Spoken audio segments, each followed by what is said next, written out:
You want to Hey, go and just go, yeah, start? sure. Yeah. All right. Hey, I'm Morgan here with Arna, and this is Creative Leaders Unplugged. Yeah. Um, Brought to you by That's right. Future Skills Yes. Academy. Academy. Yeah, that's the plug. We have to keep saying that.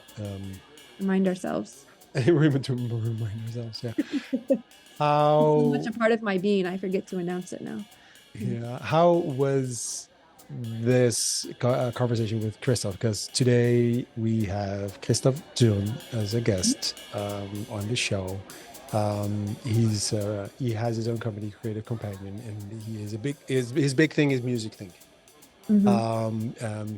So at least in my mind, music thinking is that's his sort of his brand, Signature. his Yeah. being, his signature. Yeah, Yeah. exactly.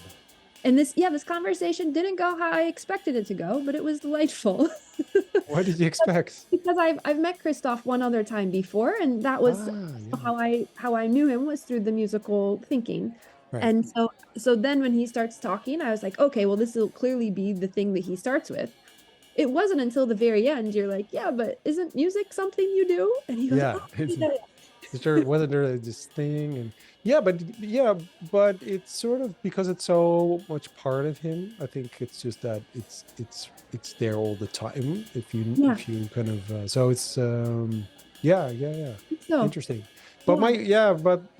my takeaway from it is that again, so we're doing these interviews with all these people, these amazing people, but they're very diverse Mhm. in their background and where they came from, et cetera, et cetera. But again, there is again a theme of someone who's a little bit of an outsider, a little bit of a maverick kind of. Mhm. So it's not the usual person in the. So to us maybe, but in so coming from a craftsman family, a family business. So it's interesting that these are people, they go their own way, and Yes. also so Christoph also he kind of he chose his own way, even though the family business was kind of calling him like, no, you have to, this is your Yeah. future. You go like, no, I'm going to go in my own way, Yeah. right? Yeah. And I think it's also really interesting because you don't always know what next step will be. It's not like he decided at 18, this is going to be my path for the rest of my life. He just kind of Yeah, kept taking the steps and they just kind of yeah, kept repeating themselves to him. And yeah. exactly, yeah. But because we don't know what steps are out there it's going to happen. So I No. think if you, I mean, maybe it happens for some people, but I think most people, when you go through life, things happen, Hmm. and it's yeah, right. So and it's this idea of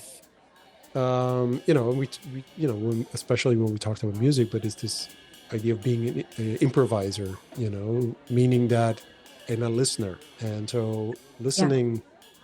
So it wasn't so much about music, but it was more about how do you listen, Hmm. because we didn't really talk about this specifically, but Christoph's idea is that in a process, so in a design thinking process, it seems like you're only listening in the beginning, right? You're doing your research and you're listening to your consumers or what have you, stakeholders, what have you, and his kind of take on listening when and doing research with his music thinking is that you listen continuously.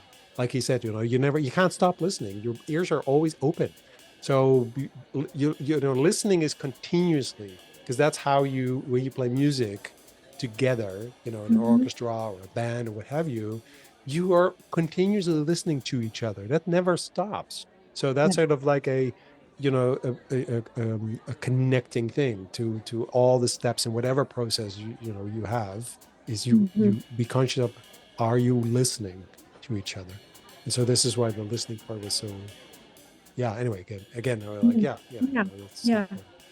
And it's really, and what he talks about in the beginning, he kind of like summarizes himself in one word. He says, I'm a joiner. And then he explains what that means. But then as the conversation goes on, there's a red thread, and you can see like how the music thinking also and listening then does that as well. Yeah. So Is I there a thought, paradox? Is there some tension between being a joiner and being sort of a maverick going your own way? Just thinking. oh, Hmm. I don't know if there's tension, but I think there's definitely something.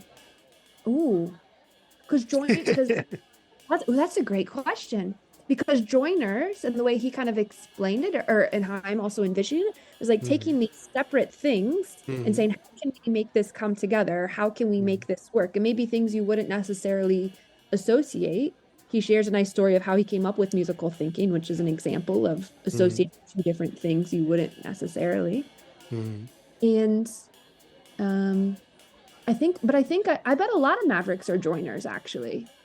mhm, They're being able to see things. 'Cause mhm, I think it's also a huge sign of creativity is being able to make connections and associations between different things that aren't mhm. necessarily obvious. Yeah, but yeah, so yeah, which is so maybe that's also something that the pattern. I recognize that I really like bringing people together, but I'm slightly autistic, so I don't like to be with people. So sorry, sorry. Okay, you go in the room, I'll leave. Okay, yeah.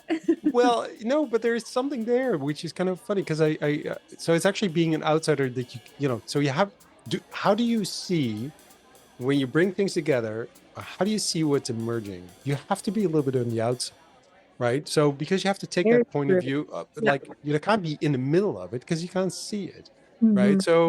So you have to be a bit on the outside. So it's kind of so there is a little bit of tension between if you bring things together, but you can't be part of it, Hmm. right? So because otherwise you don't see it because you're in the middle of it. So you have to be continuously kind of disconnecting yourself from it Yeah. continuously, which is a tension that I have experienced many times. Yeah. Um, but I think that's if I kind Yeah. of remind myself of all the conversations we've had so far, I think a lot of these people had that you are a joiner, you put things together, you put people together, Mhm. you designing is basically putting things together in a novel way, right? Definitely. Where and then it creates new values or something, Mhm. new experiences. You're not creating something new, you create new connections or connect things Yeah. differently. Correct. Yeah. But you but yeah, but at the same time you have to be on the outside to see it, to go like like an artist, if you make a painting, you have to step back, to kind of Yeah. go like, what is it? Oh, okay, right, Yep. is it Yeah. okay, kind of, because if you're that's when you see if it actually works, if it's okay from a distance. So you have to be able to take steps backwards and then go like, what did I just create? But that means you're not there anymore. You're not in it. Anyway, so I just kind of thought, Yeah. interesting. Yeah. Yeah. Companion, maybe, so his brand, being the creative companion. Maybe that's also, yeah. There's a companion is also, yeah. It's more like you're like a mentor or coach or yeah. Anyway, yeah, yeah. Something to think Yeah. about. Yeah. I once again somehow feel inspired by this conversation. Somehow. So yes. Um, I mean, I'm surprised, but I'm also not surprised. It's becoming a bit of a yeah.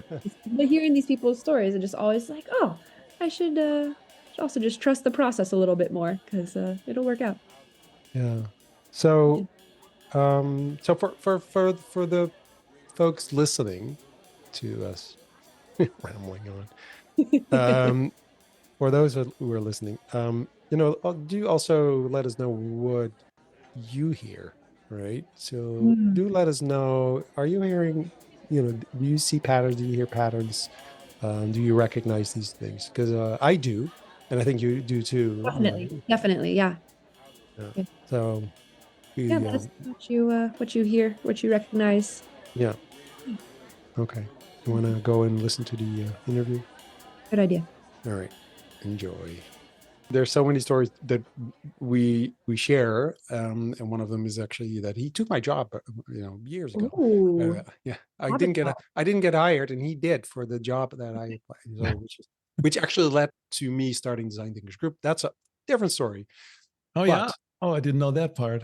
Yeah, because nobody wanted to hire me. They were like, what are you? Are you a strategist, or are you a creative or a strategist? Well, who are you? And I said, can't I be both? And they couldn't figure it out, and I couldn't get a job, and I wasn't sure enough to start my own business. And then I thought, well, all right, I'll just do it myself then. And that was designing it, and he got the job because they Got the job. they basically You could have been they, Arne, Christof. You Did could I have. ever tell you how I got the job? No. Do you want to hear it? Definitely. So we jump right in, okay? So it's Perfect. Yes. So this is not how we start the podcast. Wait a minute. Wait, hang on.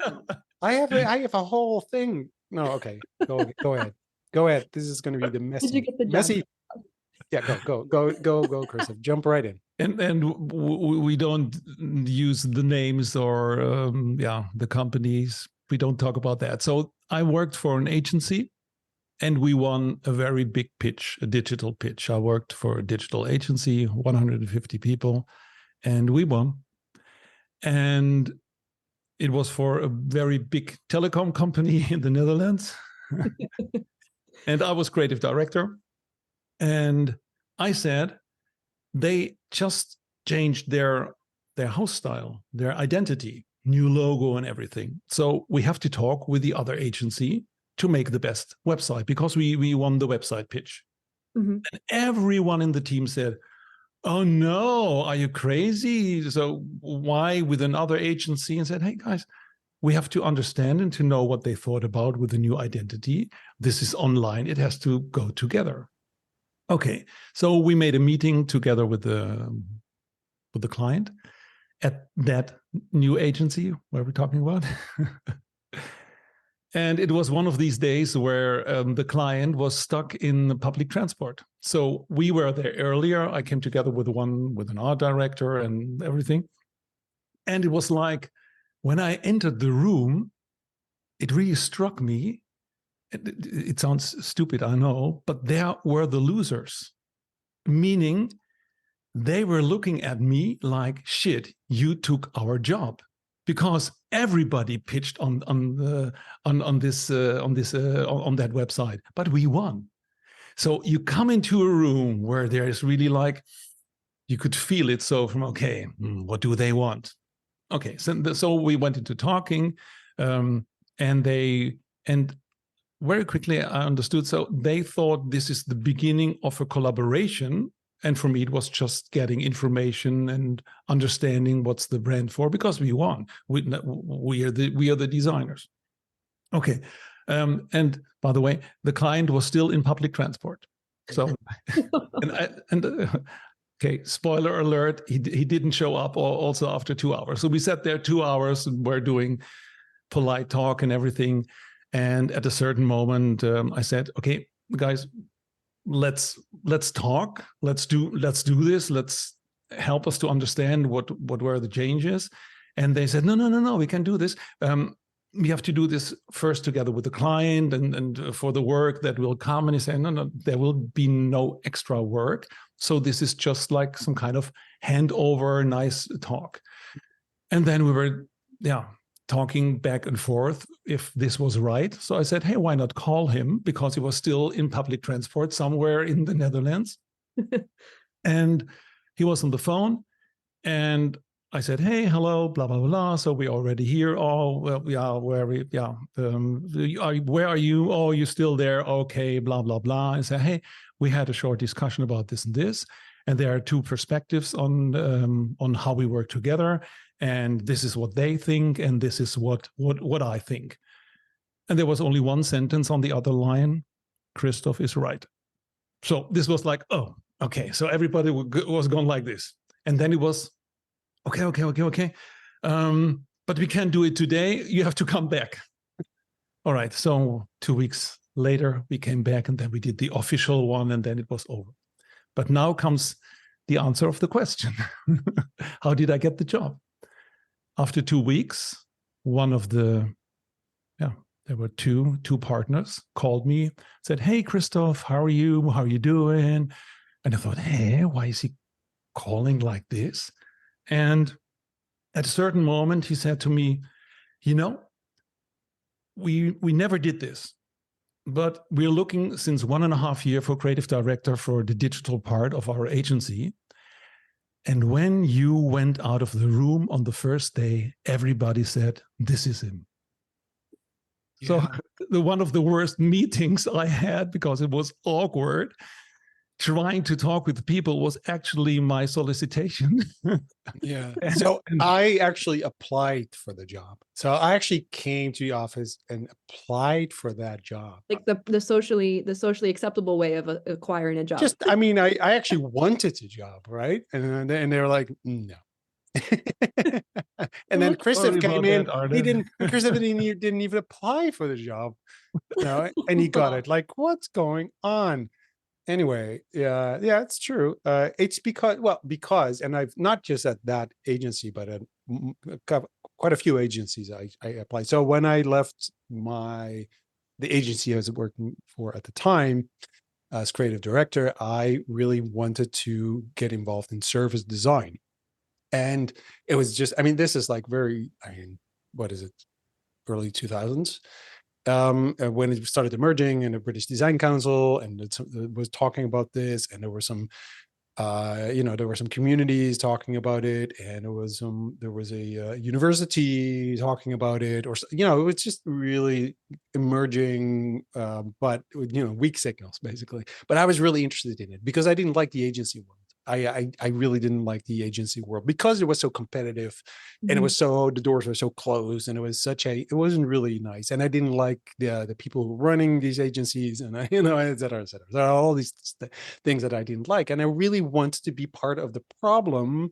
That sounds weird, but instead of being part of the solution, hang on, wait, no, that's not right. Yes, because when you're part of where there's still a problem in the problem space, you can really make impact. And as an agency, usually you're the last to know. Basically, you get the brief. There's a budget. They get it. We want a website. We want this. But is that really what you want? Can we measure that?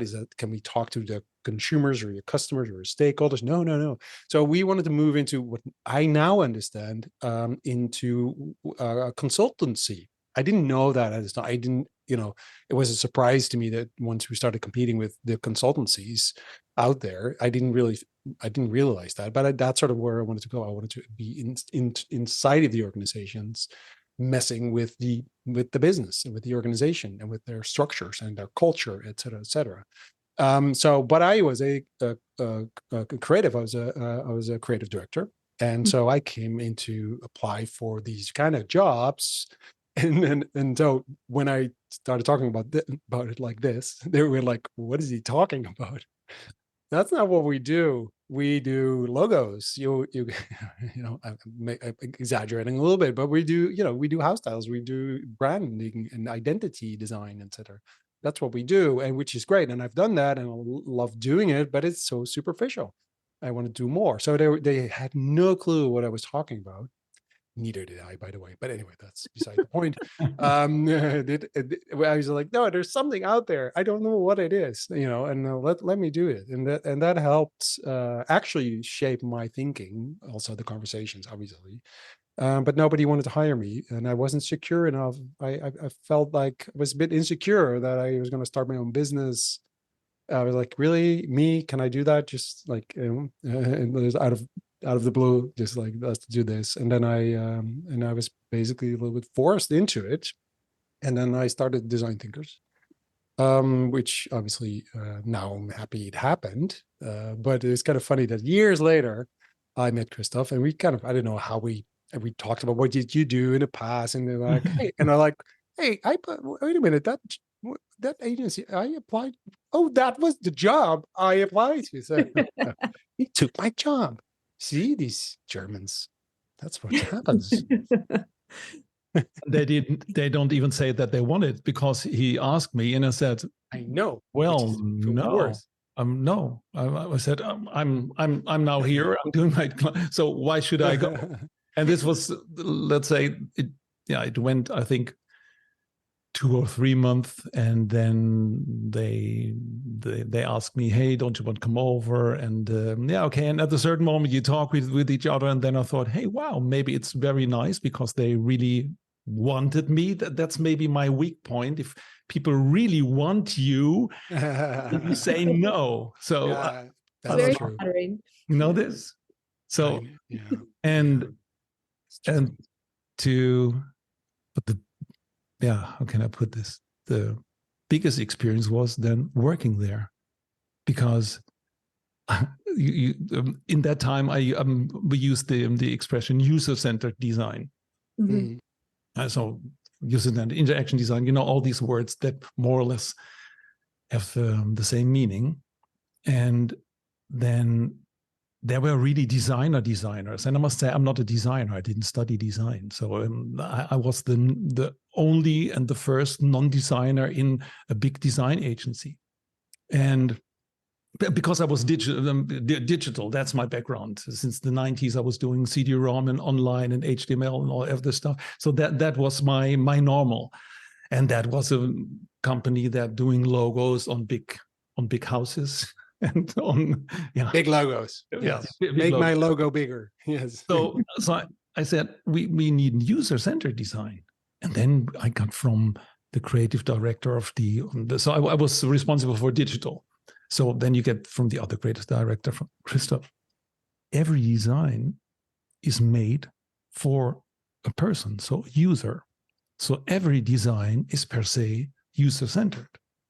I said, hang on, that's not how it works. It's the other way around. You first have to ask what people want and need. And if you're good, you feel the latent need and don't do what they say. You come up with what they need. I say, yeah, we're doing this too. So there was a lot of misunderstanding. Yeah. And when I did offers for a company, for new, other people came to me and say, oh, Christof, this offering, that's not good. That's not how we work here. I said, how? What is it? Yeah, the design hours must be twice as much as the research hours. Say, what? Why? How do you know?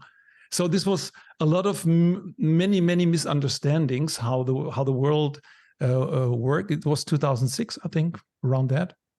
So it was really like, for me also, learning like, hey, hang on, they think like 10, 15 years ago. So I had some kind of flashbacks. I thought, oh, they are there. So what do I do? How can I help them? Because they wanted this, but when you're there and trying to help to change, which what they said, what they wanted me for, they didn't want it really. So that was pretty special. Yeah, but it's an interesting time because it was sort of a crossroad, where these new ways of thinking and new ways of designing and new or new kind of understanding of design kind of started emerging. And that's why I also got kind of restless, like we're not in the right place. There's something else going on. Come on, wake up. And but I was working at an agency that also just, they couldn't, I mean, they, even if they understood, we didn't have the people or the clients who, there was no work, nobody was going to pay us to do that kind of work. So it's actually really interesting if you think about it, how it was sort of interesting time to kind of to be alive, really. Yes. So Do we do the classic question? yeah, go. Sorry. Yeah, Classic. Morgan, go. I warned you. did. We have shared experiences, and so two old friends. Sorry, two old friends. Where's the Reminiscing. difference? Well, yeah, no, sure. Reminiscing is dangerous. So yeah, take over, Morgan. Okay, so the classic question, Christof, if you had to tell someone who you are or what you're about without, or someone, Arna, you always ask this so well, help me here. If you had to introduce yourself. No, Morgan, try. You Take your time. Introduce yourself. If you had to introduce yourself without talking about your profession and what you do professionally, how would you introduce yourself? That's interesting question. Yeah, I get reminded when my daughters were in school and they were asked, "What is your father doing?" They at the very end they ended up to say, "Oh, yeah, he's sitting in front of a computer." So that's maybe the shortest version from the kids then. But I'm freelancing now since 13 years. And I started a company, and it's called Creative Companion. And I think that's what I am. You are your company? Yeah, I'm my own company. So when I started, I am going to protest. There must be there must be something else than who no. Who are you? On the bottom of his foot, there's his tax number. I'm sure of it. No, you're more than your company. No, what I want to say is Creative Companion. So accompanying creatives or creatively accompanying others. That's, I think, in the smallest sense. So if you would ask me, what are you doing in 2 words? This would be my answer. And the other answer would be a very long answer. And I think all of your guests and the most people that we know, it sounds like, what's that song? I'm a bitch, I'm a lover, I'm a child, so then you try to tell everything that you ever once did and still is right. So and if you would ask me what is it in 1 word, then I would say I'm a joiner. And because I learned that the English word for cabinet maker is joiner, and that's my first profession. Really? Really, and that's really also goes back to my parents, and because I learned the profession in my parents' company, which was established by my grandfather in 1885. So I'm the fourth generation, and they did a very, very, very hard burden on my head, because I'm named first and second name after my great grandfather. So that was the thing. So somehow, and we are 4 kids. So I was the only one who did the how do you call it, apprenticeship? Mm-hmm. The apprentice, ending up with a journeyman certificate. Right. So what was that? So you say cabinet maker is that like carpenter? Yeah, a carpenter would be more, let's say, building a house, and a cabinet maker makes a cabinet and everything that's inside. So like a. Mm-hmm. Oh, right. And is the company still there, or you basically it stopped in the 90s, and that's a long story in that sense. So we are 4 kids. I was number 2. So, and my elder brother, he's also a singer and an actor, and it was from the beginning was clear he will go that direction. And by the way, when we were young, we were like twins. We also had the same clothes, and so he's only 1.5 years, or my mother always said 1.75 years older than me. And I was very handy, and I was the boy. So just I did everything that a young boy in the countryside does, and everybody said, So I was the crown prince many years, and I even did my journeyman's certificate. So I was the only child in the family, and then I stopped. So did something else.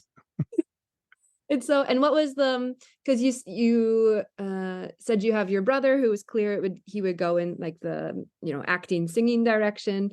There's you growing up in the countryside, and you said there's 4 kids, and you're in the countryside. So is that in the Netherlands? Where are you from? I'm born in a very small, I have to say village I don't want to offend people, but I think in my time there was 1,500 people, 2,000 people. So a small village in the south of Germany, in between 3 hills. And my parents had a joinery. And yeah, so I'm, the biggest city was Heilbronn, and if you don't know this, it was Stuttgart. So it was I've like, been there. I've been in Heilbronn. Yeah. oh, really? Yes. I ate schnitzel there a couple of times. No, we did work for Bosch because Heilbronn is, that's where the people speak Swedish. Yeah, sort of. I But because think. I'm 30 kilometer north, so You're not Swedish. the language there is Yeah, no, it's just that it's funny because Heilbronn is sort of and Stuttgart obviously is where all basically the cars come from. Yeah. Except for Volkswagen. I think everything else is from there. And then also Bosch is from there. So that's an engineering, big engineering hub, basically, where, it's amazing, by the way, what, the history of that place. So that's interesting that, because that is also, I mean, the people there also will tell you that there's this sort of kind of a character to the people from that region because of the engineering background and the kind of the industry there. Is that something is that part of the family as well? Is that sort of is that less so? No, we were, let's say, craftsmen. That's for the line where I would go. So you work with your hand, you do what people need. But I have to tell, because it was for third generation. So my father in the 60s made the company bigger, and then specialized in the 80s on making pharmacies. So really big. So it's not just you make a cabinet or a table. So then the whole pharmacy. So this was really a big operation, and that's where when I started, I think in beginning of the 80s, I started that, and that was the time, where I was the man. So did everything, could do everything. And that's funny if you do like training like this in a company like that. So I think in that time we had 50 people in the company, and later it went to 100. So it was also not that little tiny joinery workplace. So it was also like trying to be efficient and effective, and trying to understand different parts. It was also a little bit different kinds of working.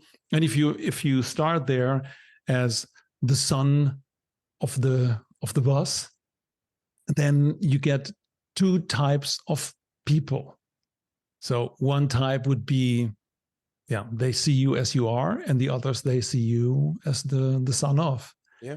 And they Crown Prince to you. They ask you different questions and what else. So that was really, for me, really a school in learning, trying to understand people, that it differs very much how they see you, and they don't see you as you are, as long as they don't know you really. And still there were people that didn't get what I did. And I had the longest hair in that time, so you wouldn't imagine this now, but was this allowed? And so it was really, really interesting mix. But maybe good to share with you what was interesting, and I think that's just still answering your question. So where does it all come from, or what is still in me? At the lunch table, and in the south of Germany, you eat warm it's a warm lunch. So it's a real lunch. It's 1 hour and you eat. And it was at the table, there were three generations. So my grandfather, second generation. So he took it from his father and gave it to my father. So my father here, you can say the CEO, also the creative, also the entrepreneur. My mother, let's say, head of HR of the CFO, so on the table. Then my grandfather, let's say, the legacy, the craftsman.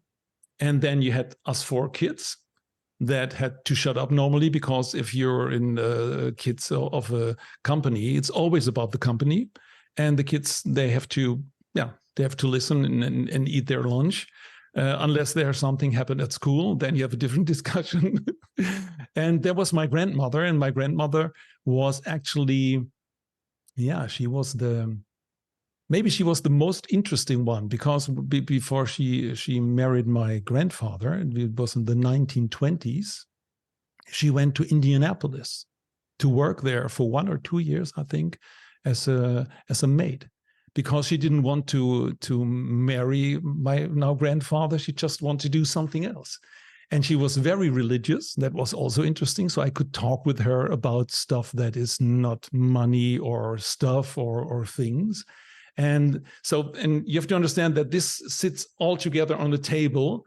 And that's, let's say, that's how I learned that company. Plus that when I worked there, I saw the company from a completely different perspective, from the perspective of the worker.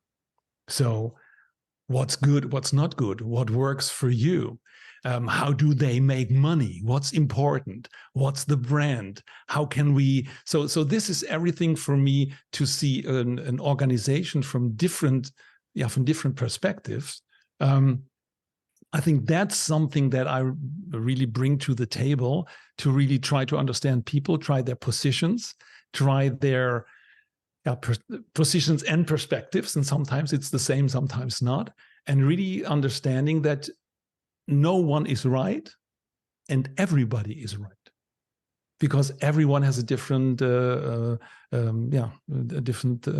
And the funny thing was that my best friends working there were from the union, so they sometimes ask me, "Hey, when is a good time to to talk with the boss?" "Oh, hang on, not today, too much." So you get into this the joinery, so bringing not only pieces of wood together but also people, and that's why I choose that word. When I realize, hey, that's what I do. I bring together people, products, ideas, or stuff. And that's something that's my, I think that's when I feel natural, that when I'm in the room or in the project, that I see, oh yeah, okay, 1, 2, 3, 4, 5 different perspectives. Cool. So we can make something special together. And then the nitty-gritty things start, because no one sees all these perspectives. But I think that's from our consulting or service design, or however you want to call it, that's the way to see and to bring it together.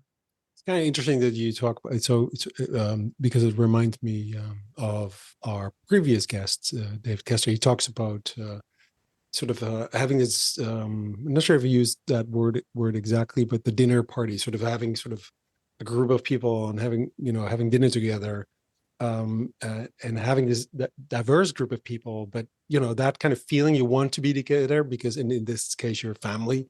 So but it's interesting because it is all those, as a metaphor, is really interesting, because in that sense you have all these perspectives at the table.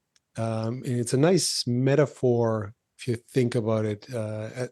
You can kind of take all those positions yourself. You go like, oh, what if I would be the CEO of the company? What if I would be the HR person? What if I be the worker? And what if I be, but so it's kind of a nice way of as an image, at least for me, it's a nice image.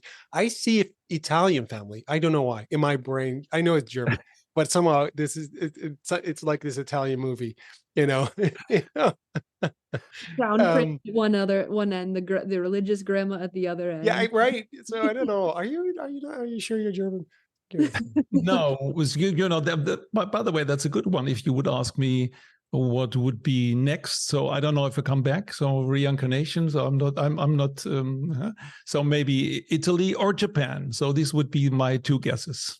That's interesting. There's very interesting. Is that how do you come up with those locations? Oh, that's a good question, because I don't think about location.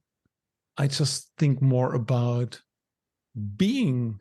So it's not, for me, it's not a destination. It's a way of being, behaving. Yeah. Okay. So, yeah. So how are you as Japanese and Italian? Sorry, Japanese and Italian are very different also as well. maybe. know. Interesting. So, okay, take us through your Japanese alter ego. What it was? What is that like? So you come back. So you're coming back. Something terrible's going to happen, right? Yeah, just no, We're not now. delightful. We never know. We After the never podcast. know. Well, There's a yeah, light, but and then anyway, then yeah, exactly, and then boom, you're in Japan and you're Japanese. What happens? now How are you? what I like with Japanese and the Italian, that it's the ambiguity in some way. So in Japan, there's an attraction on technology, on wow, powerful colors and action and everything. And on the other hand, it's like, it's the simplicity. It's by the way, have you ever seen Japanese joinery? Insanely stunning. That's really, if you only see it, you fall quiet. Yeah, And do this. That's really and fantastic. for people who don't who aren't familiar with joinery, a lot of times there's other things being added to hold the elements together, either like a screw or a wooden pin or some kind of biscuit or something. But Japanese joinery is so elegant and so simplistic and so perfect that the pieces just hold themselves together. So they'll just cut these two pieces of wood, and if you watch videos, they'll just like magically meet up, and boom, you have this perfectly made table that can support all of the load without using any glue or screws or nails. It's beautiful. Absolutely. And I like that very much, because sometimes we say, oh, like design thinking is the glue. And I always thought, why glue? If you really make it good, you don't even need glue. So Yeah. so and I love Japanese music, and I'm fascinated by everything. I've never been there. That's that's a fun fact.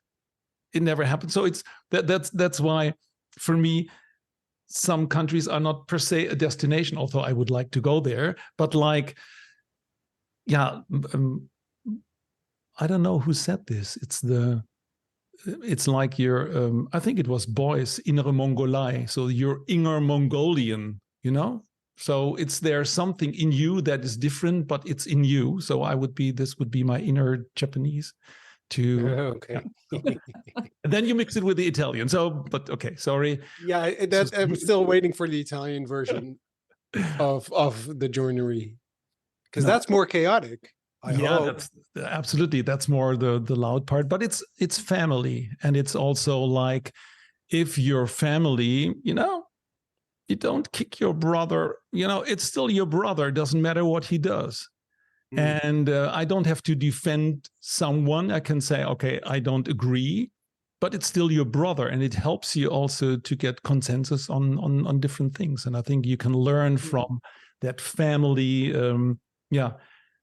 that family thing, just what I said on the table. So there were a lot of different themes on the table. At the very end, you start eating together and you end eating together, and you will do it tomorrow again, because this is family. And I still have a very strong link with my brothers and sisters. So it's like, okay, they're different, but we all.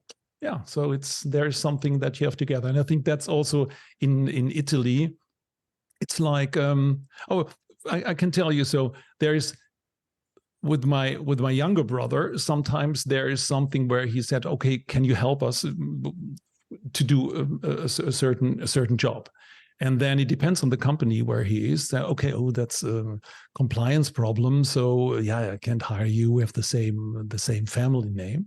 And the last time he in another company, he said, okay, yeah, there might be a compliance problem, but yeah, it's my brother. You could, it's your brother, but then we take him.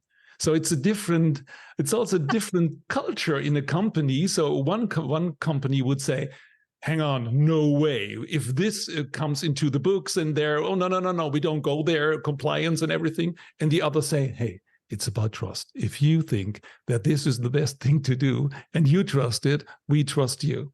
So I like these two sides. I kind of like the I'm still with the Italian family, but now they're all Japanese, by the way. But at the table, but they're Italian at the German same and time. Dutch and They're whatever. all the same. No, but it's about safe spaces. So, right. So it's about having sort of creating it. Not that all families are a safe space, by the way. I'm not saying that, because I know families who are not always, safe spaces, but the ideal kind of, Yeah. dinner table scene with this family, that you can argue and you sometimes get angry at each other, but your family. So like you said, tomorrow we're here again. And so you actually, because it in a way, which is also a bit of a kind of difficult paradox almost, is that it's not it's a cliche, but it's true.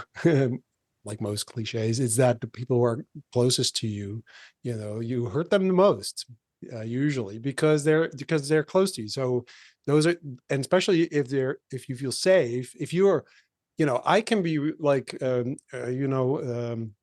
be very grumpy, and didn't sleep well, something didn't go right, and I can be at home. It can be, I can be myself. I can be like, it's stupid this or whatever, and then I go out and I meet with a client or something, and I was like, hey, hello, and I'm fine. So so sometimes that can be quite confusing also for like my wife, like you were so you're grumpy, and then you pick up the phone and you sound like you're fine, like, but that's a different scene, now I'm me. And so like my kids, I they can be angry with me because we disagree or something, and that's how, and I always have to tell myself that's fine. They should be able to get angry with me, because if they won't show that, then there's something wrong. They should feel safe to disagree with me, and to show that they really disagree with me, that they should be safe. If they do it, they feel safe, and so that idea of being able to disagree and get angry, because you have to be able to get angry sometimes you just have that energy. You go like, now I'm just really angry, because it's fine, and we're not going to leave each other alone, because we're going to be back at this table tomorrow, and and that feels safe, that you trust each other, that we're not going to go anywhere. This is a safe space. And yeah, of course, and there's limitations to how angry you can get, obviously, right? But I think that's a nice metaphor, and I like that. I saw a little toddler in the stroller today. I took a walk at lunch, and the kid must have been like 3 or 4 and wanted something that their mom wouldn't agree to. I'm really angry. Yeah. But I Oh thought it my was God. also so cute and clever for and he wasn't really yelling, but you could feel like the anger and the frustration, like, Yeah. angry, to verbalize it. It was really Oh charming. my God. I think every parent had this moment. Like, I don't know I mean, now, if I see it now, I go like, oh, poor mother or father, or whatever, Because I would just usually see because like screaming and yelling and be like, oh, I think there's some anger there. But because I he was able know. to verbalize it, I was like, oh, that's nice. Yeah, my kids would. I mean, they both did it. They would, like, in the supermarket, they wanted to have like candy or something, Sure, yeah. and we said no, and they would lie on the floor, kicking and screaming, and you go like, "Oh my God, this is so you're so embarrassed by it." And now when I see it now, I go like, Oh, that's cute. That's cute. I always liked it in some way when they do it. "Yeah, So well, it's yeah, both. All It's want to do both. it. It's because We both." all want to do I it. thought, Yeah. what can I learn from them in a situation where I don't agree? What would be the analogy of lying on the floor and making it for everybody embarrassing Yeah, until I get what I want? exactly. Yeah, Perfect. Great. yeah, I yeah. love it. Yeah, no, exactly. But that's the thing, right? They're trying to kind of force you, because they're like, now you're really embarrassed. I'm going to make a scene, and so- and it was just really funny. So it's funny at the same time. I do agree. At the same time, I go like, okay, this is really like, I'm in this movie. In this movie. What's happening here? Oh my God, my kid is doing this. Yes, I see what you're doing. This is really funny. But at the same time, I'm like, all right, sorry, people in the supermarket. This is like, but yeah, but that is, in a way, that is the ultimate safety, when a kid feels so safe that they can just lie down on the floor, screaming and kicking, because they want to have this candy. and they are totally secure that they can get away with it somehow, that nothing really bad will happen to them. So at the True. same time, you're like, yeah, so what would be the metaphor exactly for us, Christoph, that when are we going like, I don't want it. Sometimes, yeah, Morgan, sometimes we all want to do that. Yeah, definitely. Definitely. Yeah, I used to work in customer service because you talked about like switching your personalities, when you answer your phone with a client or something. But we would all have our customer service voices. And as soon as we would shut off the lights at 5, the masks would come off and me and my colleagues would just, Exactly. can't believe I just had to pretend for 8 hours. Yeah. Yeah, exactly. So, Christoph, so because you obviously moved to the Netherlands at one point, but also you became interested in IT, technology, and all that. Where did that happen? And that was before. So maybe I just have to mention my steps. So when I was done with the joinery, I did my civil service. I had to do my civil service, and in my time, you had to go to before the court to not go to the army. And then I was allowed to do civil service in the psychiatry. And then I didn't want to go back to what I did before. And then I started studying philosophy and musicology and history of art. And that was a shock for everybody who thought he's the man, he will do it. And I said, yeah, but I can work with my hands. So check, we got that. So now let's go to a different place. And then I studied musicology. And when I was ready, I had no job. And we were pregnant. My wife was pregnant, and we had no. So also our apartment was canceled by the landlord. And then I went back in working with wood again. So I worked in the opera house in Karlsruhe, and worked there for a year. And then I did public relations training for a year. And then I met people on a trade show about digital stuff. So I was always interested in everything. So like new media. I'm talking about the 90s here. Sorry, it's quite some time ago. And there were two people from a film production company in Stuttgart, and I was presenting a CD-ROM. And they asked me what I'm doing here. And when they understood that I was free and looking for a job, they gave me their business card and say, call me tomorrow. And 2 days after tomorrow, I went to Stuttgart, and I got a job that I didn't know what it is. It was project manager for CD-ROM productions, and then doing CD-ROM productions for Les Miserables, Joe Cocker, you might know. And so we did productions with them, and it was not for the film. So it was using the film on CD-ROM. In that time, they called it edutainment. Remember this.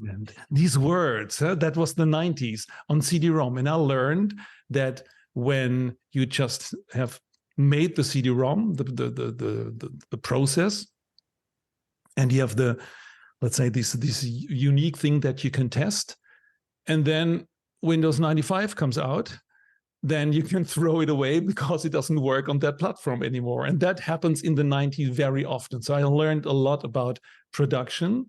And parallel, I learned HTML in the train. I was commuting Stuttgart, Karlsruhe, and so I was learning HTML because, internet, that's interesting. So I said before, I'm not a designer. I never was on a design school, but I'm a self-made doer. So you just do it. And in the 90s, there was no service design or any digital design training that you could do. You had to do it on the job. And that's when when you had some ideas, you could do it, and you find people that can make it. And for me, I came up with ideas that when we always did, the 1st of May is the Europe Day, and the Berlin Philharmonic plays in a different European capital. And our company was doing the live the live registration of that concert. And then they asked the new media department what we could do. And I came up with the idea of online interviews. So we just ask in the internet if there people have a question for the Berlin Philharmonic, and Daniel Barenboim, a great conductor. And at the moment suprême, I would sit together with them for the internet, and we would answer the questions. So my first interview I did in the opera in Versailles with Daniel Barenboim. And in that time, you have to understand, technology was like, we have a computer. The guys from the film production, they have a fax machine. So we needed 20 meters of cable to come from that room to the other one to get into the internet. So that was these times. And so I'm learning by doing guy into technology. And after I worked for the for the new media department, which was also funny, talking about the story, getting a job of someone else. There's another hidden story there, because when you were done with the CD-ROMs, it was clear no one wants to buy infotainment or CD-ROMs, especially not produced in that way. So and I was let's say the project manager, and I have the boss of the department. And there were the end of the year talks, and it was like, so we both thought about, so like, okay, this will be maybe my last month there. So because, okay, CD-ROM doesn't work, and I was already busy with internet and all the ideas, but no one thought about that.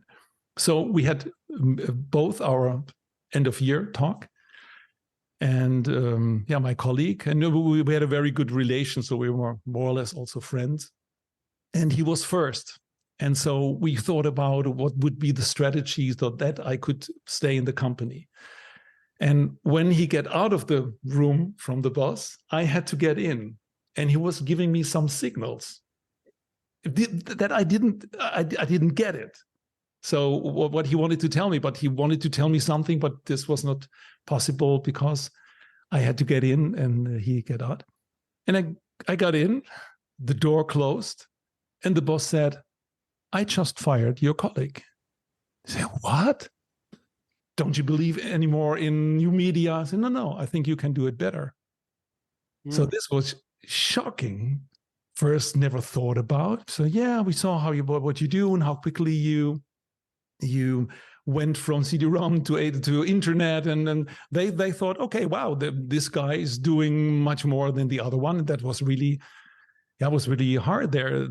I have 2 kids. He has 2 kids. We had a very good relation. We thought about, hey, how can I stay in the company? But it changed totally because he was set off, and I had to stay. Oh man! See, it's in your DNA. You're taking people's jobs. That's my my takeaway. You also from got this that story. job without applying for it, so that's another. But new interesting stuff is coming on. It was the start of Design Thinkers, Arne. No. That means so much better. What is that colleague of you doing now? He started what? He's working for Intel in America now. Extremely good job. So there was no worry about that. He will get there. But I just talk, it's a moment, or it's a momentum in time where it really goes like, I think, hang on, I don't get it. I didn't saw that perspective. There was, obviously there was one, but I didn't get it. Yeah, but I guess there's something about, and it probably has something to do with the way you grew up, of working with your hands. You just go and do it. I think there's something that, which is a way of, which is not so much a way of thinking, it's an attitude towards things. You just go and do it.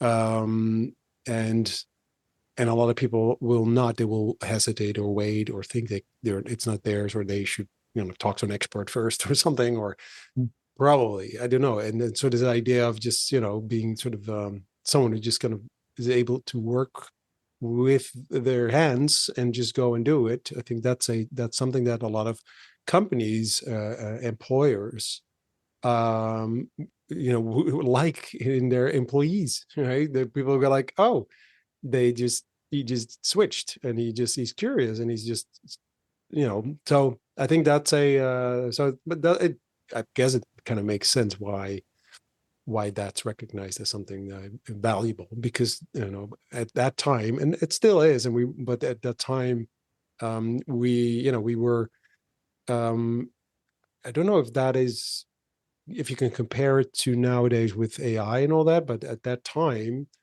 with the internet, and that it's interesting, new words like new media. Yeah, I just remembered that word because actually we never use that anymore. There's like, oh yeah, right, I've never used that Very was the word. old-fashioned. Yeah, it's new media, and stuff like that kind of technology with CD-ROMs and then Flash and all that stuff that actually didn't really work. I worked with that as well, but there was a moment where things were changing so rapidly, like exactly what you were saying. So one moment you kind of design something for a certain system, and then the next day, it didn't work anymore. You kind of, so there was such an insecurity there as well around technology, because it was actually, it wasn't really doing the job. Really, it was a bit crappy. Like Flash was always it worked on some computers and it didn't work on some other computers. But there was a speed to things. So like CD-ROMs, and before that, the floppy disks and the whole thing, that there was something going on. And I think you might be able to compare it with nowadays, where AI also creates this kind of feeling where you're like, where is this going? And so, who are the experts? Who are the people? So I'm really, I think there's, now also people look for, they'll just get because there are no real. I mean, there's some experts, sure, the lot of self-proclaimed experts, but people just go and do it, just show it, just go and build something or create something or find out or kind of take it apart and then put it back together again. And that attitude, I think that's something we should teach kids, by the way. And I don't think we are. I think your story of, you work with your hands, you're used to building stuff and making stuff, but then you went from your sort of your hands and your body to your head, to your brain, but then having both of those elements in there, I mean, you're the perfect human being, really. Can we stop here? It doesn't get what I think is important, or let's say it's part of my story, is really that craftsmanship. Yeah. And there was, when we were young as kids, my mother always said, first you learn a craft and then you can do whatever you want to do. And I was the only guy who literally did it. First I learned the craft, and then I did what I wanted to do.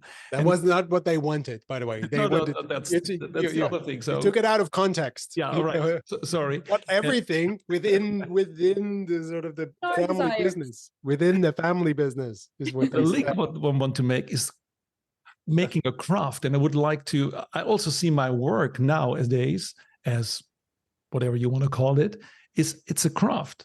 It's not, we don't just do consulting or do service design. I think the way how I work, or you educate, or your facility, I'm thinking much more as a craft. You do it often.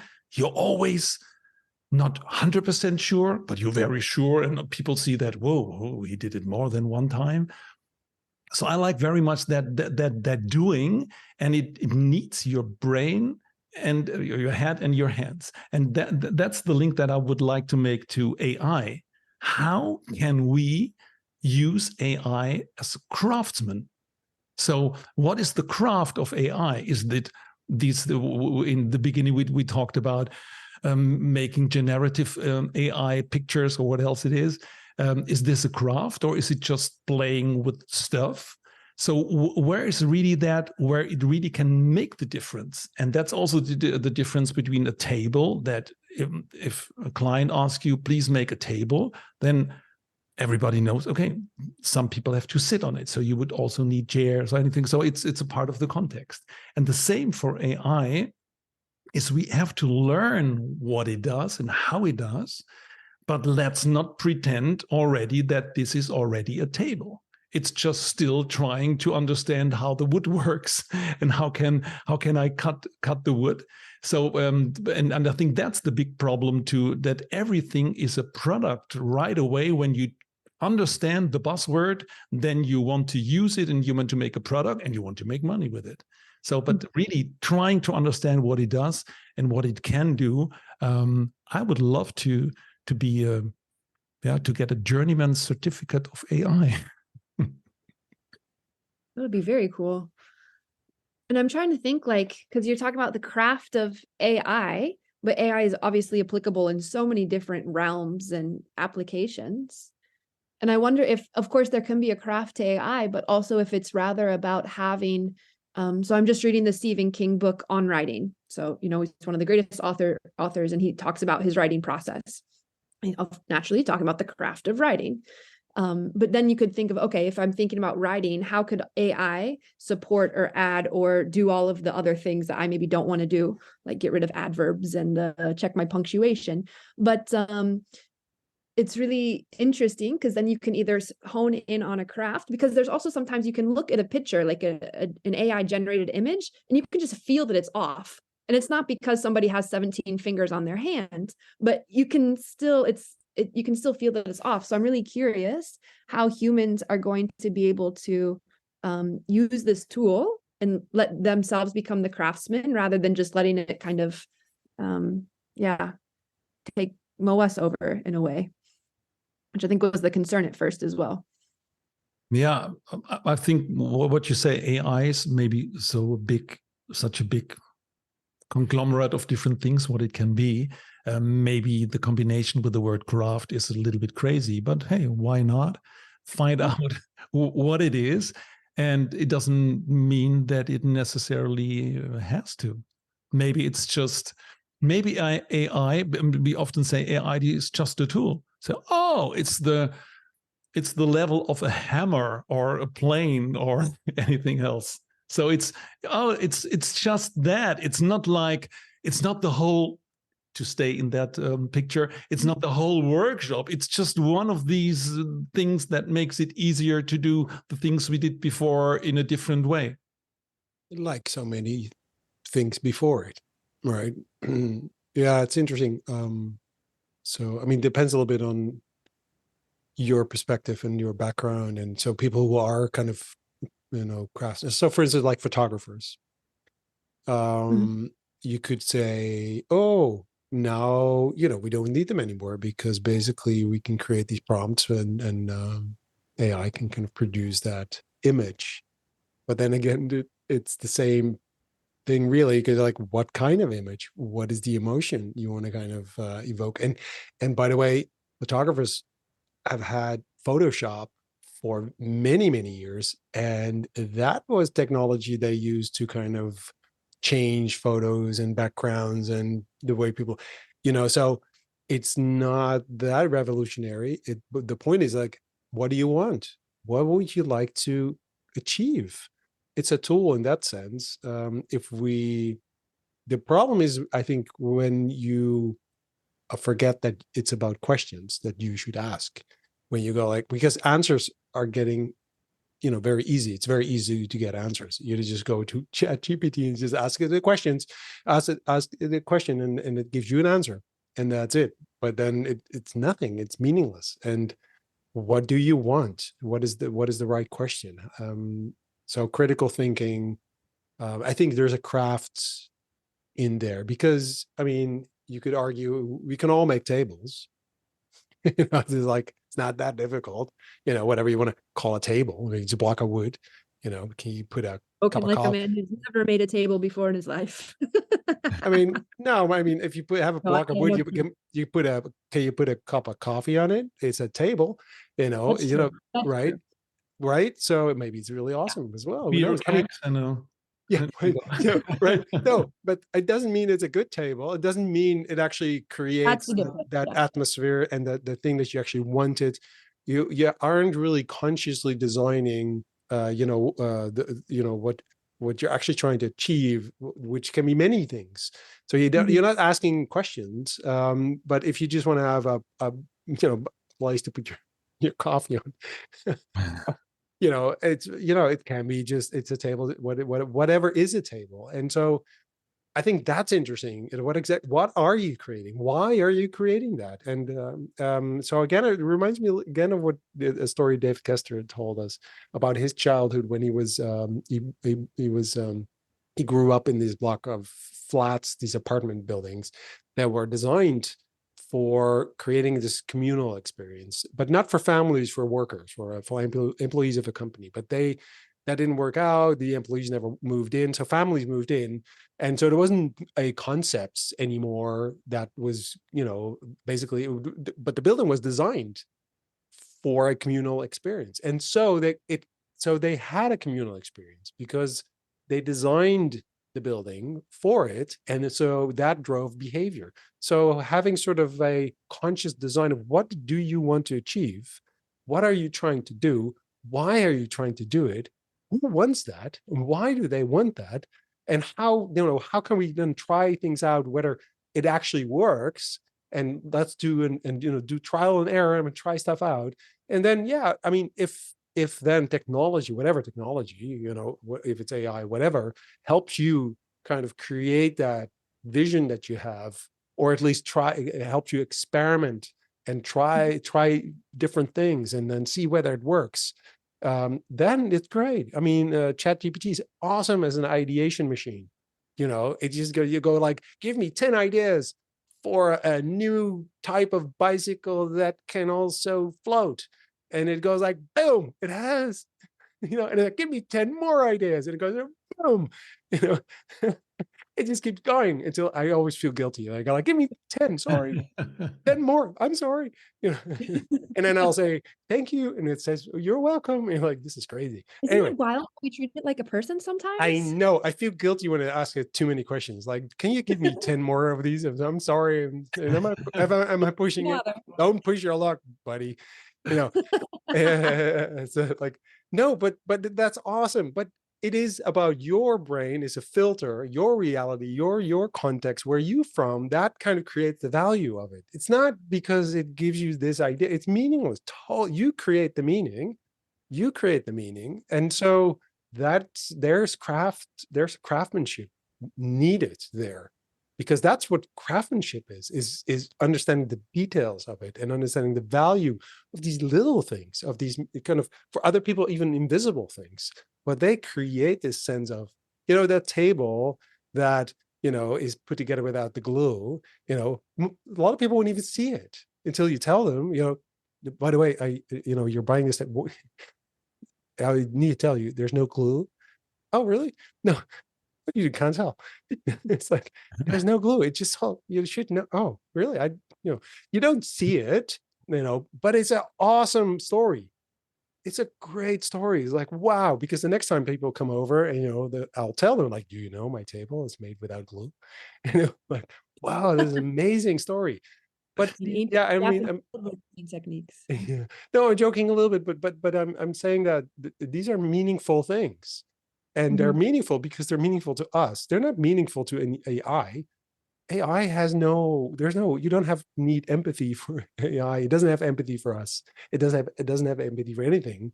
It's just a functional thing that kind of regurgitates these answers, right? We have to create meaning out of it. And I think that's where the craftsmanship is. And I think that is why we need craftsmanship.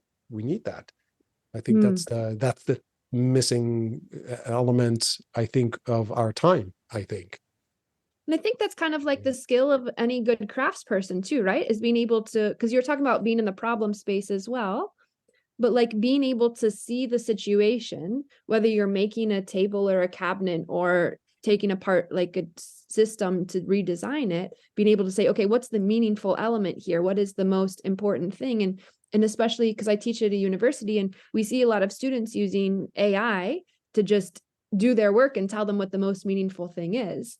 No, that's not what AI is going to do. We are the ones who assign meaning. Meaning has no connection to and so you can see that they kind of miss the forest. Is it you miss the forest from the trees? Is that the phrase? Yeah, I think And I think you're totally right. I think that's it's like using a tool without knowing it, and you get hurt because you don't understand what it is. And yeah, in that analogy, you don't know what AI does, so it feels safe in that way. But on the other hand, it's like if you want to build something good, you have to understand how tools work and to use the right tools for the right moment. But you know what you want to build.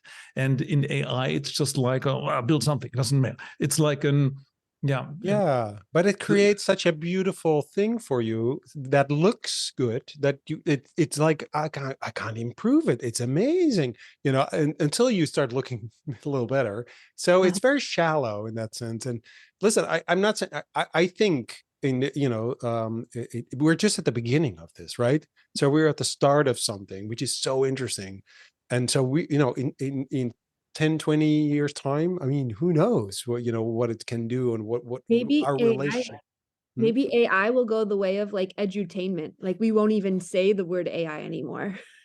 Yeah, well, that's a good point. I mean, there's so many things that we take for granted. I mean, yeah, I mean, I think already we're going, we're using, AI for stuff we don't even know we're using AI. It's just that it's omnipresent, right? So that's going to kind of continue. I think it has something to do with our relationship to work and our relationship to companies and business and to society and to et cetera, et cetera. So there's and technology is somehow pushing us to rethink the economy and the way we have our relationship to how we make our living and our money and how we live our lives. I think technology should free us and it should be so and not kind of it shouldn't be. Anyway, this is a completely different story. We were talking to Christof, but no, yeah, this is another topic. Because I know we've been talking for a long time, and I wanted to ask Christof about music because I know that is for me, you and music are kind of such a they're talk about twins, but that's music is your thing, and I know you play music, but you also have a whole philosophy around music thinking, and you wrote a book about this, and it's so we haven't talked about music yet. I know just a little bit that you studied something, and it's such a big thing. So that's how I know you as well. And I saw this video of you the other day. I don't know where, somewhere on new media, where you play the saxophone at a arts gallery, yeah, and with this big right. object that was moving around as if you pushed it with your sound. Hmm. So which was awesome. I rewatched it a couple of times. Like, is he blowing really hard on the saxophone that thing is moving? And I thought, oh no, wait a minute, he actually moves it with his hand. But it felt like it. So I really enjoyed that. That's a big part of you, right? So so tell us about your music and your relationship to music. Maybe to refer to that video, and I will upload maybe in the next days another perspective, because two people made a video of it, and it was, and it's even better. What is it? A friend of mine, a very good friend of mine, he's a sculptor, and they had the exhibition at the Kunstakademie Düsseldorf, so one of the most famous art academies.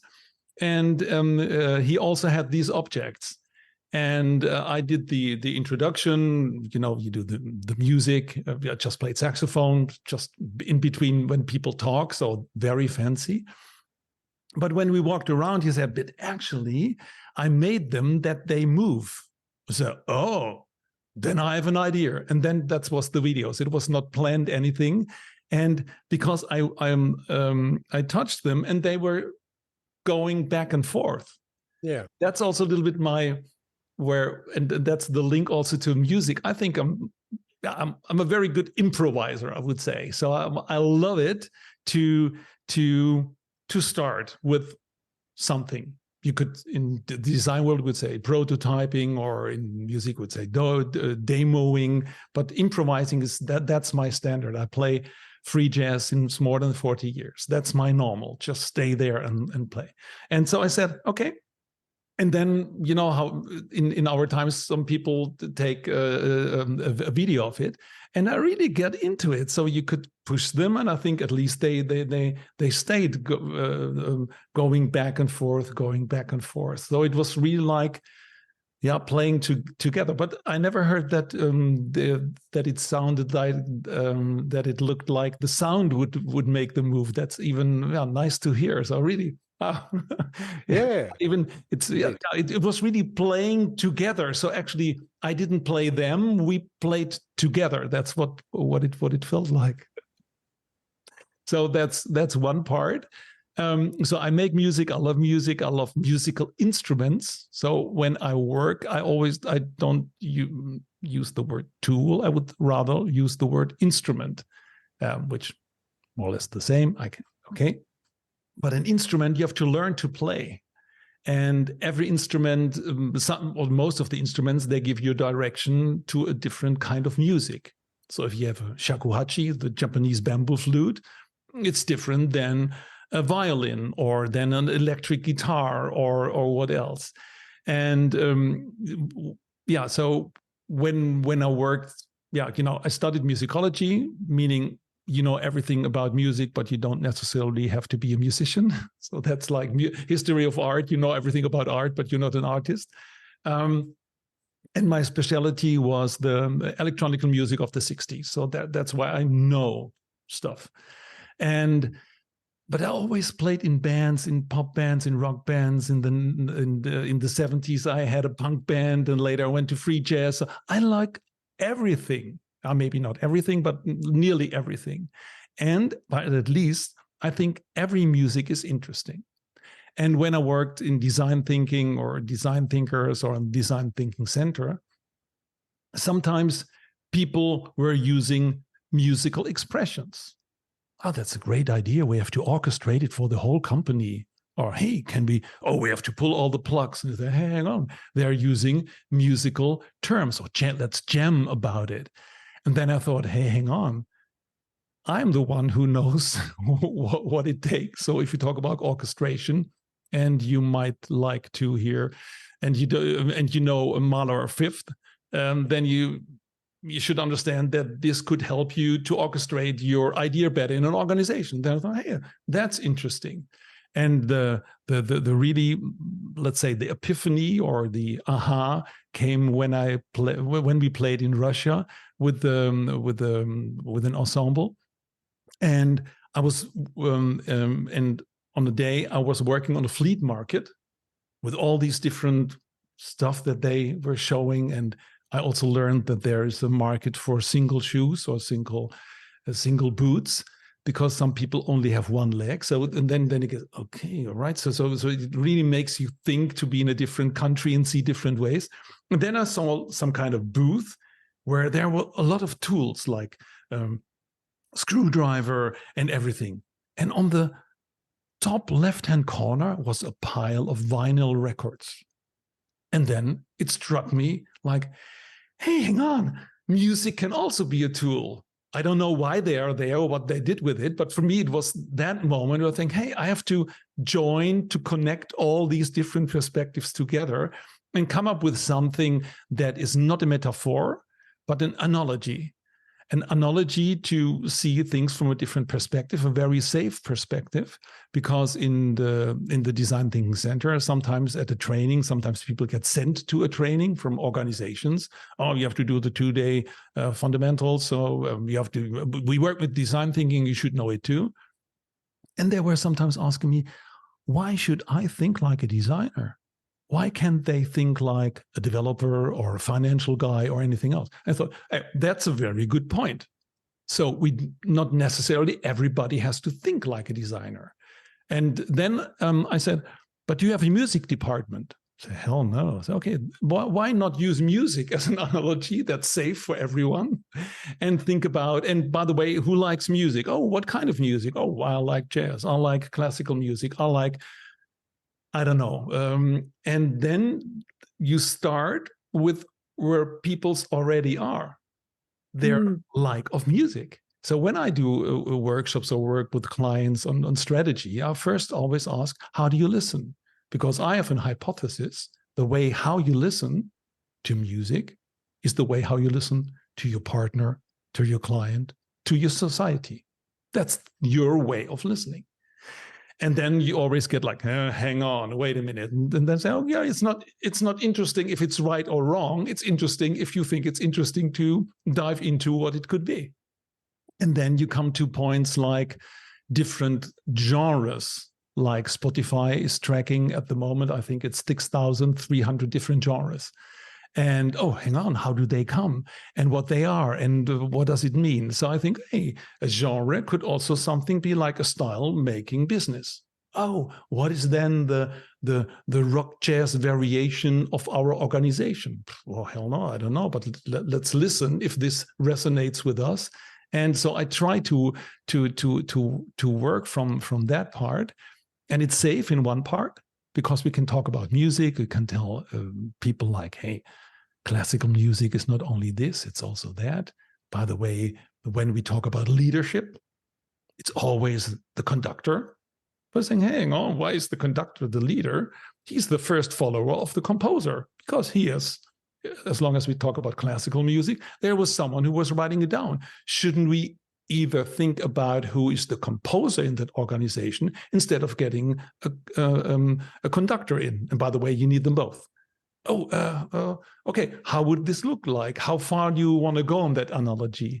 And the funny thing is that then people talk safe about music, about what they know. Sometimes you help them with different kinds of music that they have never heard and never know how it works. And it helps them to make decisions, to understand strategy better, and really to make a better business. So, and that's why it started with the framework. So it started visually. So the music thinking framework, or sometimes I call it also the dynamic strategies framework. And that was my start. And then I just wrote the book around it. So, but for me, it's also not writing the book. It's more making the book because all the graphics, all the ideas were in there. And at the very end, I gave it to some people, and some people gave me the reaction like, oh, it's a very practical how-to book. And then I thought, okay, I have some exercise in it. But for me, it's like a mindset, a way of thinking. You could call it philosophy if you don't. I don't want to offend philosopher, but it's the way of thinking. And it's a very practical way, because music, when you have a score, that's also a craft.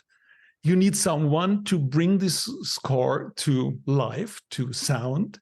And that's also a craft. And it's not about the score, because the score is not the music. It's only something like strategy or anything else that you use to make that you all want to do.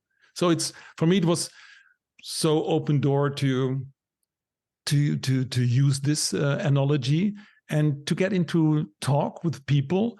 And in my podcast, just to mention this, I only talk with people that do something special and are musicians. So I never talk with people that don't make music in some way.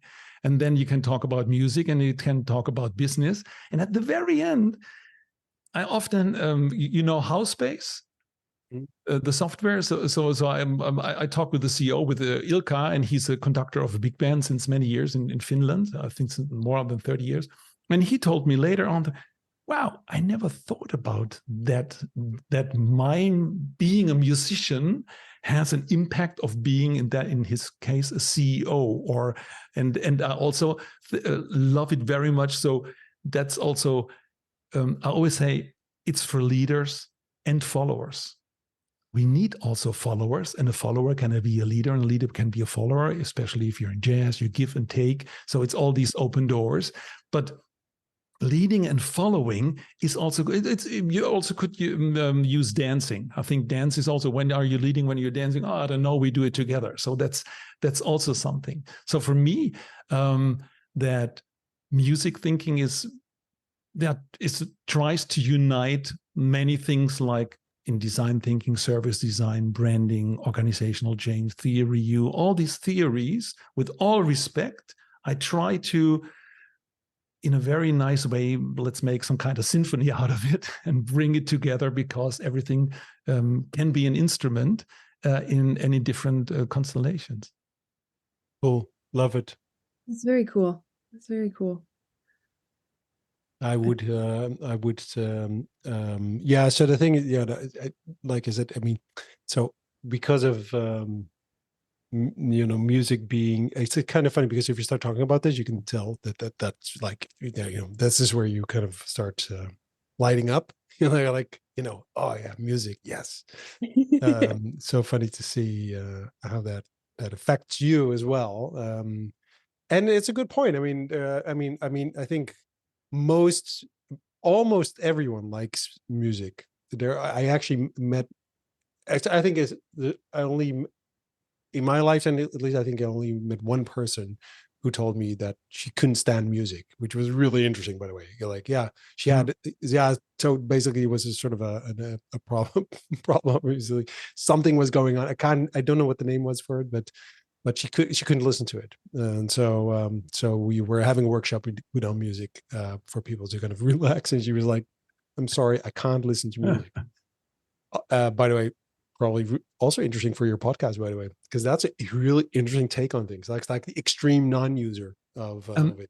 Yeah, maybe just to add, actually, it's not about music; it's more about listening. Yeah, and for sure. Also of course, spoke to people that don't like music, and then I get the cue, because then I say, but how do you listen?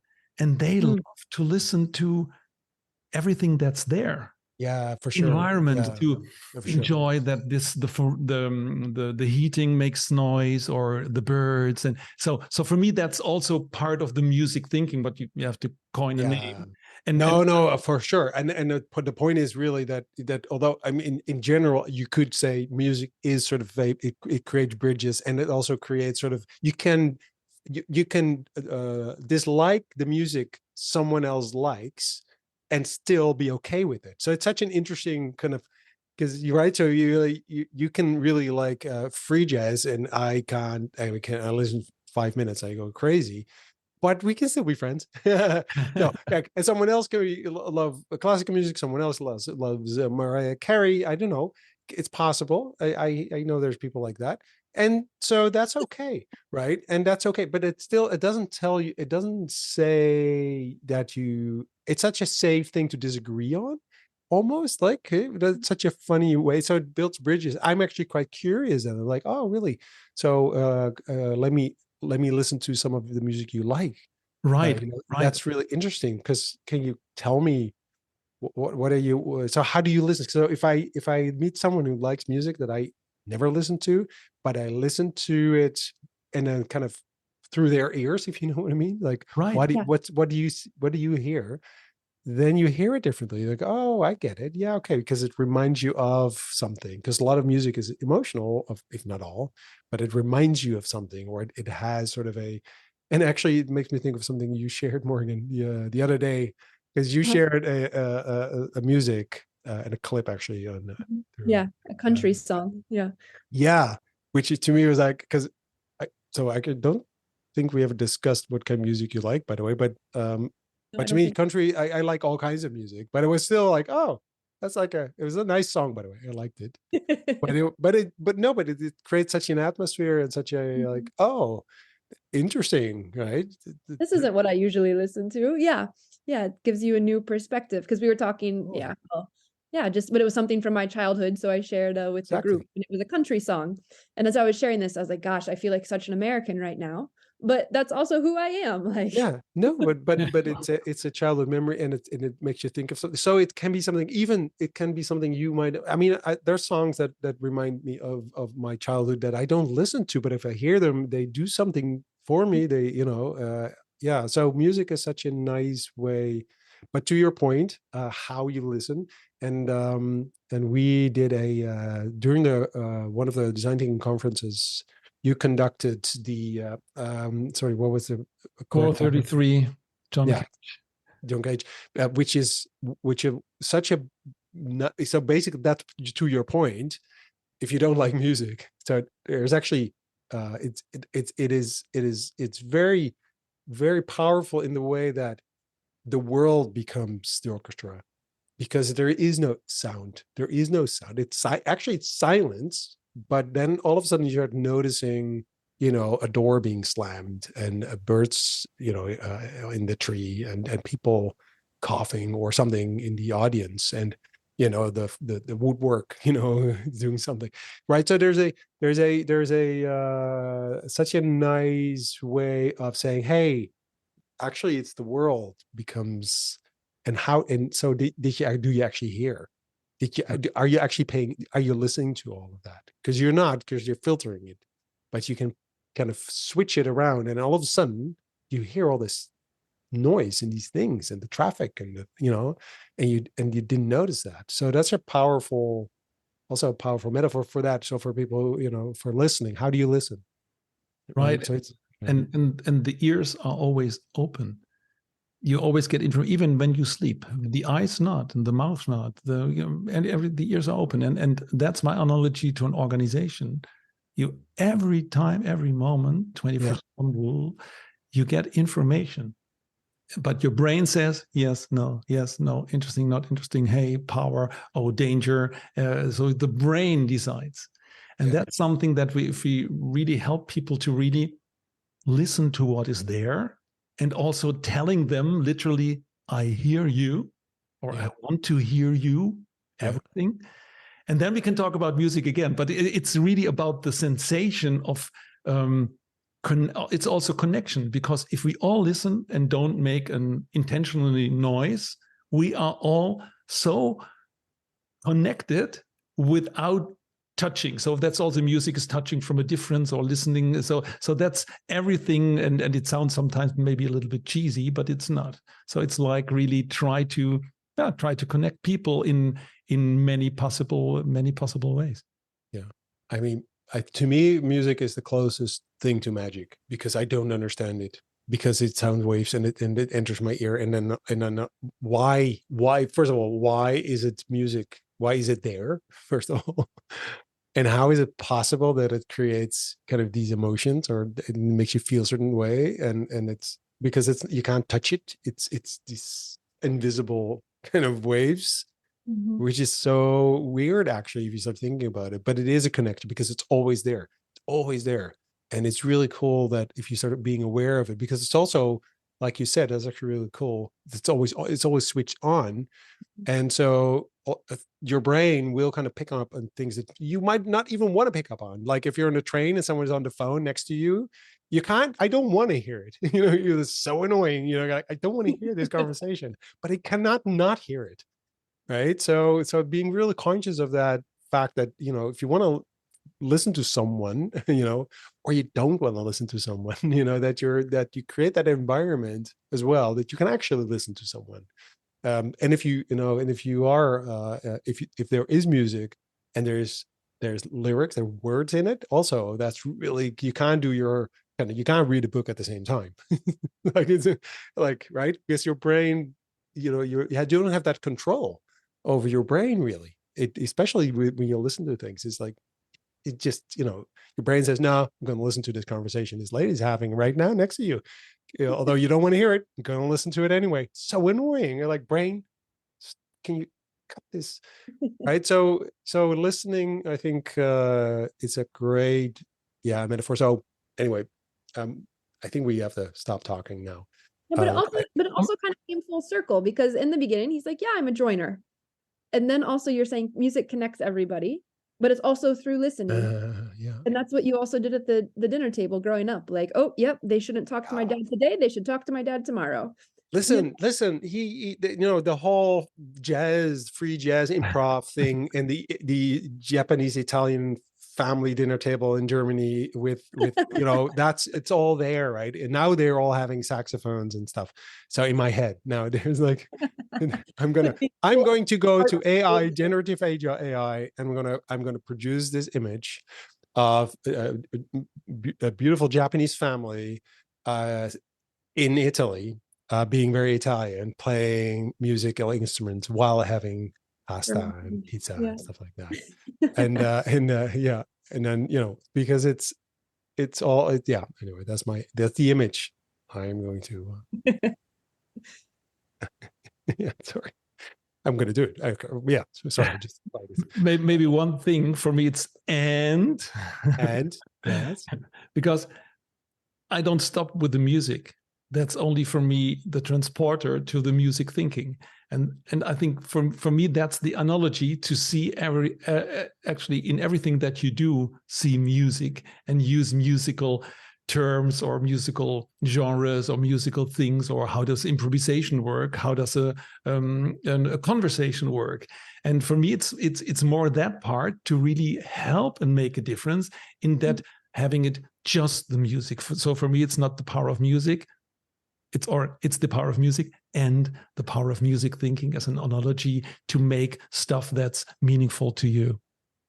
Yeah. Thanks. Maybe a last question, Morgan. For me, if you have one. No. I have one. No, I just want to know, how do you see the future, Christof? Future for me, For you. Where are you That's going? a hard question because you're working now, you have your own company, right? So you have your podcast, you have your book, you have your, what do you see? And I'm an educator, so I'm educated, right? lecturing Exactly. at the University of Applied Science, creative business, which is creative and business. Hey, we have to connect. Okay, so for me, in the framework, there's the one Q called personality, and all the Qs have two sides. It's the being and the becoming of personality. So who you are and who you're going to be.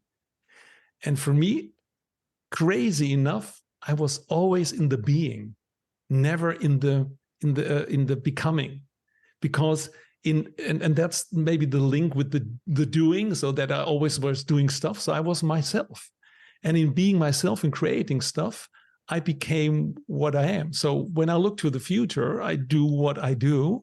I'm maybe very interested in many different fields, because then I can make connections.